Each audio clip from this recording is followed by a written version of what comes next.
ඔන්න අද අපි ගෙනල්ලා තින්නේ Pulsar N160 ප්‍රීමියම් බයික් එකේ රිව්යු එක ගැන. ඔන්න ඕන ඉන්නවා. ඉතින් කොහමද? හොඳයි. අද ගැලපෙන මැච් එක නේද මම ඇවිල්ලා තිනවා යා. ඔන්න බයික් දෙකම තියෙනවා. අද බයික් දෙකේම රිව්යු එක ගේන්නම්. මේකේ වෙනස්කම් බැලුවොත් ඔයාලට පෙදාගෙන පේන්නේ. සරා පෝක් දෙක තමයි අලුත් එක වෙනස් වෙලා තින්නේ. USD පෝක් එකක් තමයි මේකට ඇවිල්ලා තින්නේ. ඇත්තට මේකේ පට්ට ලුක් එකක් තියෙනවා. සිල්වර් ලයින් තමයි මේ පෝක් වට එන්නේ. ඒ වගේම එතකොට මේකේ වෙනස් වෙනවා. මෙතන බ්‍රේක් පෑඩ් එක වෙනස් වෙනවා. මේකේ බ්‍රේක් පෑඩ් එක එන්නේ මෙන්න මේ විදිහට. තොර පෝක් එක පරණ එකේ තියෙන්නේ මේ විදිහට. පරණ එකේ දෙකම අලුත්. මේක ඇවිල්ලා දැන් මාස දෙකක් තුනක් වෙනවා. මේක ඇවිල්ලා දැන් සති දෙකක් තුනක් වගේ තමයි වෙන්නේ. පාරත් ලස්සනයි. මරුවට බයික් එක තියෙනවා. තව එකක් තියෙනවා මේ මීටර බෝඩ් එක. ඩිජිටල් මීටරයක් එන්නේ. පට්ට ක්වොලිටි එක නං ඈ. තොර ඒ වගේම තමයි මෙතන වෙනස් වෙලා තියෙනවා අපේ ලයිට් සෙට් එක හෙඩ් එක.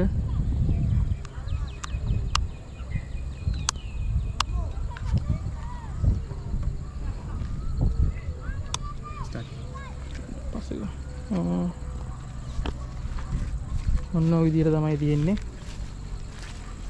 බයික් දෙකම එකයි. තව වෙනස්කමක් වෙලා තියෙනවා. KTM එකේ සිග්නල් ලයිට් එකල් තියෙනවා මේ පාර. එකත් මරුවටම තියෙනවා. එකත් ලස්සනයි.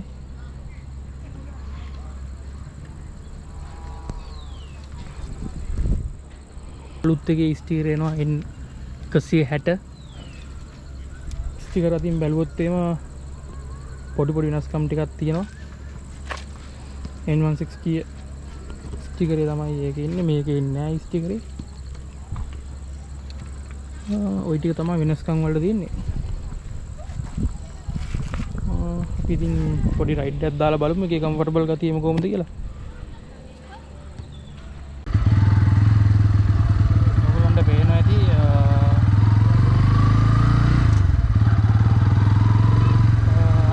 ෆීලිං එකක් තියෙනවා මගේ අත් දෙකට. මම හිතන්නේ මේකේ මේ ස්ටෑන්ඩ් එක අපේව ගොඩ පල්ලයට ගල්ලා තියෙනවා.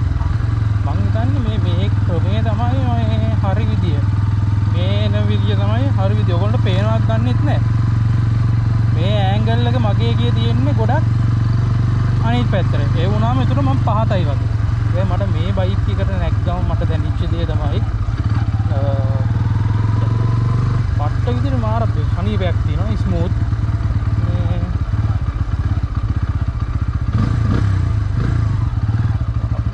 පට්ටම ෆීලිං එකක් දැනෙන්නේ.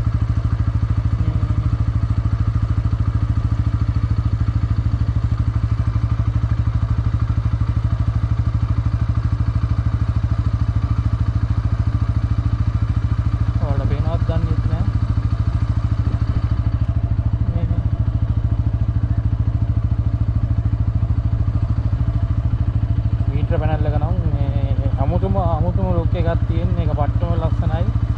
පෑයකට යද්දි දවල් වරුව වුණත් හොඳ අවුව සරගුණත් මේ ඩිජිටල් මීටරේ පේනවා. මේ හදලා තියෙන්නේ එහෙමයි. මේ පිටිටම තියෙනවා.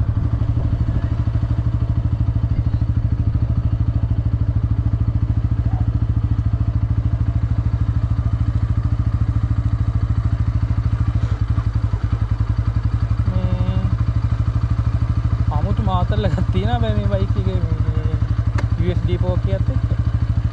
ගැස්සෙන ප්‍රමාණය අඩුයි. කියන්නේ මට දැනෙනවා මේ බයික් එකේ ගොඩක් ගැස්සෙන්නේ නැහැ. කියන්නේ අඩුයි ගැස්සෙනවා අඩුයි ගොඩක්. මේ අමුතුම ෆීලිං එකක් තියෙනවා. මට අරක පැදලා මේක පොඩ්ඩක් කරගත්තී අපි අමුතු. පොඩ්ඩක් මේ හැන්ඩල් එක තියෙන විදිය පොඩ්ඩක් බලන්න ඕනේ. මට දැන් තමයි මම ඒක දැක්කේ මේ ඒක දැනුනේ මට දැන් තමයි. ඒ වගේම තමයි මේ සෙකන්ඩ් එක යන්නේ මම ඇස්ලේට් කරලා නෙමෙයි යන්නේ. සාමාන්‍ය ස්පීඩ් පැය කිලෝමීටර් 10ක 12ක වගේ ස්පීඩ් එකකින් යනවා. මම දැන් මේකේ ටියුන් අප් එක හොඳයි. මේ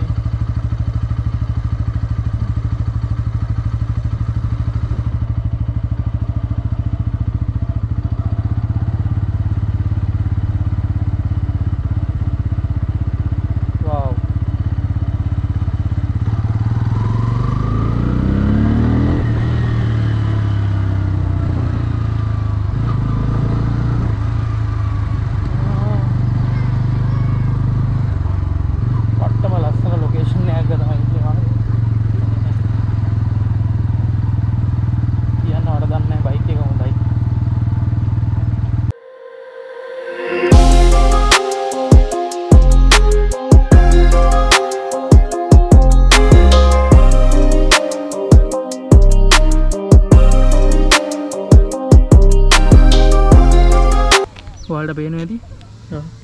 මේකේ එන්ජින් එක කූල් කරන්න ඔයිල් කූල්නේ. මෙන්න මෙතනින් තමයි එයාට අවශ්‍ය කරන කූල් එක ගන්න. බැයි ඒක අලුත් එකේ ඉන්නේ. ඒක අලුත් එකේ ඒක නැහැ. ඔය ටික තමයි ප්‍රධාන වෙනස්කම් ටික. අත්‍තරම ගොත් මේ USB පෝක් එක නම් සුපිරි. මේ හිතුවට වඩා මේ බයික් එක පට්ට කලර්ස්. මේකේ කලර් එක පට්ට ලස්සනයි රතු පාට රෙඩ් එක. අපේ බයික් වලටත් පුළුවන් මෙන්න මේ ස්ටිකර් එක ගහන්න. ස්ටිකර් එක ගැවුවොත් කිසි වෙනසක් වෙන්නේ නැහැ. ඉස කර තියෙන්නේ පෝක් එක. ටිකර් මීටර එක. ඔය ටික තමයි වෙනස්කම් වල තියෙන්නේ. මේ මට වෙන්න කියන්න තරම් බයික් එකේ කිසි වෙනසක් නැහැ. දෙකම එක වගේමයි. පිටුපස්සේ හැන්ඩල් එක, ෂීට් එක, මඩ් ගාඩ්, කවුලින්, සයිලන්සර්, පැඩල් ඒ ඔක්කොම එක හා සමානයි. ඔයාලට පේනවාද බයික් එකේ ලුක් එක එම් පිටින්ම වෙනස් වෙනවා. පෝක් එකෙන් ලුක් එකක් ඇවිල්ලා තියෙනවා මේ පෝක් එකෙන්.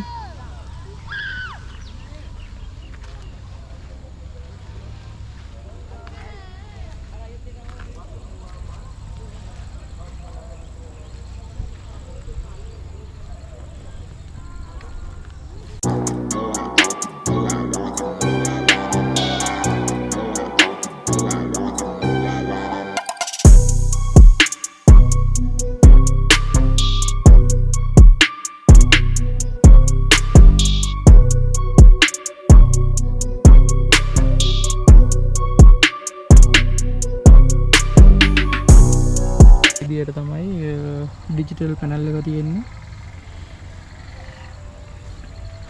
පරණ එක වගේම තමයි ස්විච් සෙට් එකක් තියෙනවා මේ විදියටම. වෙනස කර තියෙන්නේ මෙන්න මේක. පිට මෙතනින් මූඩ් එක වෙනස් කරන්න පුළුවන්.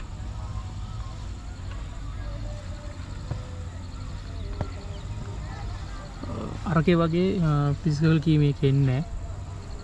ඔක්කොම කන්ට්‍රෝල් ගන්න තියෙන මෙන්න මේ බටන් එකෙන්.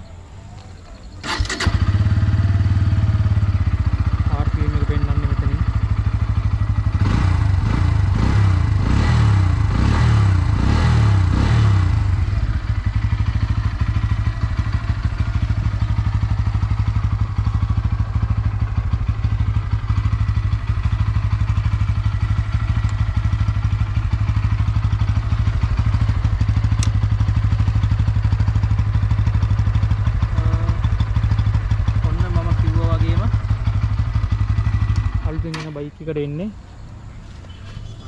MRF ටයර් එක. ඔයාලට පේනවා ඇති කට් එක ගොඩක් වෙනස් MRF එකේ. මේකේ කට් එකත් වෙනස්. ඔයාලට පේනද මේ ටයර් එක ටිකක් මට පේන විදිහට මේක හීනි. මේකේ තියෙන ටයර් එක. මේකේ තියෙන ටයර් එක පොඩ්ඩක් හොඳට මස තියෙනවා. කට් එක තියෙනවා. මෙහින් කට් එක තියෙනවා මේ මේ ඔරිජිනල් ටයර් එකනේ. MRF එකක් දාලා ලෙවල් එක සුපිරි. මොකද මේක කෙලින්ම ඉන්දියාවෙන් ඉම්පෝට් කරන්න බයික් එක. සෙම්බර් කරන්නේ නැහැ ලංකාවේ. ඒක නිසා කිසි ප්‍රශ්නයක් වෙන්නේ නැහැ. බයික් එක හොඳටම තියෙනවා. ඒ වගේම තමයි ඔන්න ඉස්සර ටයර් එකක් තියෙන MRF. වා පට්ට ලස්සනයි. මට හිත ඇදිලා යන්නේ මෙන්න මේ USB පෝක් එකට. පට්ට ලස්සනයි ඒක නම්.